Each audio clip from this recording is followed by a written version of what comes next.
Hello and welcome to our study platform the concept engine. उम्मीद है आप सब लोग ठीक होंगे, स्वस्थ होंगे। तो चलिए शुरू करते हैं माता सरस्वती का नाम लेके हमारा नेक्स्ट टॉपिक, जो कि है हीटिंग इफेक्ट ऑफ करंट। ये इलेक्ट्रिसिटी चैप्टर का थ्योरेटिकल पोर्शन में आखिरी पार्ट है। न्यूमेरिकल पोर्शन में हम इसका आगे पार्ट्स में करेंगे। तो चलिए शुरू करते हैं। Heating effect of current. When an electric current is passed through a high resistance wire like nichrome wire, it produces heat. जब भी हम किसी वायर के अंदर करंट प्रोड्यूस करेंगे या फिर मान लीजिए करंट फ्लो करवाएंगे, तो उसमें क्या प्रोड्यूस हो जाती है? उसमें हीट प्रोड्यूस हो जाती है। ठीक है। तो वायर के अंदर जो करंट का मूवमेंट होता है वो कुछ इस तरह से होता है, आप इस इमेज में देख पा रहे होंगे। तो ये जो इलेक्ट्रॉन्स है जिनमें माइनस का साइन लगा हुआ है, ये इलेक्ट्रॉन्स को रिप्रेजेंट करते हैं। तो ये जो इलेक्ट्रॉन्स हैं ये आपस में भी टकराते हैं और इस कंडक्टर की वाल से भी टकराते हैं। ठीक है। देखिए कुछ इस तरह से होता है। मान लीजिए इलेक्ट्रॉन है। ठीक है। ये आगे अपने फेलो इलेक्ट्रॉन से टकराएगा।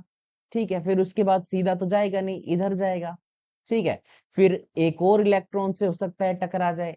ठीक है। फिर हो सकता है ये इलेक्ट्रॉन अपने कंडक्टर की वाल से टकरा जाए। ठीक है। तो कुछ इस तरह से इसका आगे तक फ्लो होता है। ठीक है। और ये इन्हीं कोलिजन्स की वजह से हीट प्रोड्यूस होती है, क्योंकि जब तो दो चीजें आपस में कोलाइड करती हैं तो क्या प्रोड्यूस हो जाता है? उसके अंदर हीट प्रोड्यूस हो जाती है। ठीक है। तो आई होप सबको कारण पता चल गया होगा कि हीट क्यों प्रोड्यूस होती है। आइए आगे देखते हैं। Heat produce in a wire is directly proportional to square of the current.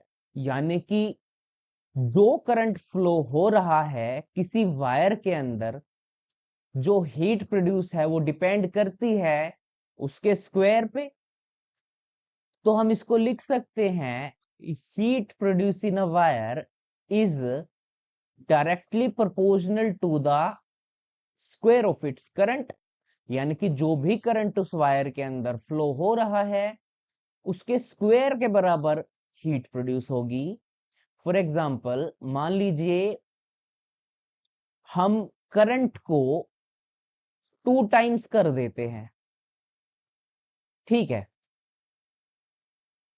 Current को हम यहां पर 2 टाइम्स कर देते हैं तो हमारे पास हीट कितनी हो जाएगी? हीट हो जाएगी इसके स्क्वायर के बराबर। तो ये 4 टाइम्स हमारी जो हीट है वो 4 टाइम्स हो जाएगी। ठीक है। अगर हम करंट को 4 टाइम्स कर दें, करंट को हम 4 टाइम्स कर दे तो हीट कितनी हो जाएगी? हीट हमारी हो जाएगी 4 का अगर हम स्क्वायर करेंगे 16 टाइम्स। ठीक है। मान लीजिए हमारे पास कोई वायर है, ये इसके अंदर इलेक्ट्रॉन फ्लो हो रहे हैं। तो जितना ज्यादा करंट होगा उतना ही ज्यादा इनमें कोलिजन होगा और उतना ही ज्यादा हीट बढ़ेगी। ठीक है। जितनी इंटेंसिटी आप करंट की बढ़ाते जाएंगे उतनी ही हीट बढ़ेगी। और हीट कितनी बढ़ेगी? उस करंट के स्क्वायर के, जो कि अभी हमने बात की। ठीक है। नेक्स्ट है हमारा रेजिस्टेंस ऑफ द वायर। तो जो हीट है वो वायर के रेजिस्टेंस पर भी डिपेंड करती है। जितना ज्यादा रेजिस्टेंस होगा उतनी ही ज्यादा जो है वो हीट बढ़ जाएगी। मान लीजिए आप रेजिस्टेंस को 2 टाइम्स कर देते हैं। ठीक है। तो फिर हीट कितनी हो जाएगी? हीट भी 2 टाइम्स हो जाएगी। ठीक है। नेक्स्ट है हमारा टाइम। तो जो हीट है वो किस पर भी डिपेंड करती है? डायरेक्टली टाइम पर। ठीक है। यानी जितनी देर के लिए आप किसी अप्लायंस को चलाओगे या किसी वायर में करंट फ्लो करवाओगे, उतनी ही हीट जनरेट होगी। तो हमारा एक हीट का फॉर्मूला हमें मिल गया, I² इंटू में R इंटू में T। और इसी फॉर्मूला को हम बोलते हैं जूल्स लॉ ऑफ हीटिंग। ठीक है, तो इसी प्रिंसिपल को यूज करते हुए हमारे पास कुछ डिवाइसेस हैं जो कि हीटिंग इफेक्ट प्रोड्यूस करते हैं और उनका हम यूज करते हैं। ठीक है, फॉर एग्जांपल आयरन, ठीक है, हीटर, उनका क्या हम हीटिंग इफेक्ट हम उसमें प्रोड्यूस करवाते हैं। हम एलॉयज इस तरह से डेवलप करते हैं ताकि उसमें रेजिस्टेंस ज्यादा आ जाए और जो हीट है वो ज्यादा प्रोड्यूस हो सके। ठीक है, जो जितनी भी इलेक्ट्रिकल एनर्जी है वो किस में प्रोड्यूस हो जाए, हीट में प्रोड्यूस हो जाए। ठीक है, आइए आगे देखते हैं applications of heating effect of current. अब हीटिंग इफेक्ट ऑफ करंट का यूज करते हुए हम क्या क्या अप्लायंसेस बनाते हैं, हम उसको कैसे अपने इस्तेमाल में लेते हैं, कैसे हम उसका यूज करते हैं। आइए देखते हैं। फर्स्ट पॉइंट हमारा, heating effect of current is utilized in working of electrical heating appliances such as electrical iron, electrical kettle, toaster, oven, room heaters, इन सभी में किसका यूज होता है, हीटिंग इफेक्ट ऑफ करंट का। ठीक है, यानी कि हम इलेक्ट्रिकल एनर्जी को हीटिंग एनर्जी में बदलते हैं। ठीक है, वैसे तो करंट जो है वो जब भी फ्लो होगा तो हीटिंग इफेक्ट प्रोड्यूस होगा, लेकिन हम क्या करते हैं, उस हीटिंग इफेक्ट को बढ़ा देते हैं। ठीक है, जिससे कि हमारे पास हीट ज्यादा आए और हम उसको यूज कर पाए। फॉर एग्जाम्पल हमारे पास एक ये नाइक्रोम वायर होता है, ठीक है, जिसका नाम है नाइक्रोम। ठीक है, ये हमारे पास दो एलोय एक एलोय है जो कि मिलकर बना हुआ है निकल और क्रोमियम से। इसका रेजिस्टेंस बहुत ज्यादा होता है और जब हम इसमें से करंट पास करते हैं तो ये बहुत ही ज्यादा हीट प्रोड्यूस करता है, जिसको कि हम यूज करते हैं हीटिंग अप्लायंसेस को बनाने में। ठीक है, अब नेक्स्ट है हमारा in electrical bulb for producing heat. हम इलेक्ट्रिकल बल्ब्स में भी हीट प्रोड्यूस करने के लिए हीटिंग इफेक्ट ऑफ करंट का यूज करते हैं। ठीक है, जिससे कि लाइट प्रोड्यूस होती है।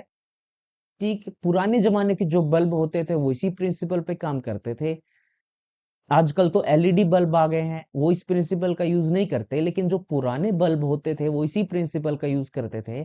उनके अंदर बीच में एक टंगस्टन वायर लगा होता था। ठीक है, टंगस्टन का जो मेल्टिंग पॉइंट है वो बहुत ज्यादा होता है। ठीक है, जिसके कारण उसमें लाइट प्रोड्यूस होती है और हीट प्रोड्यूस होती है। ठीक है, तो इसको ठंडा रखने के लिए इसमें गैस भी भरी जाती थी, नियोन गैस। ठीक है, और ये बल्ब जो है हीट और लाइट दोनों ही प्रोड्यूस करता था।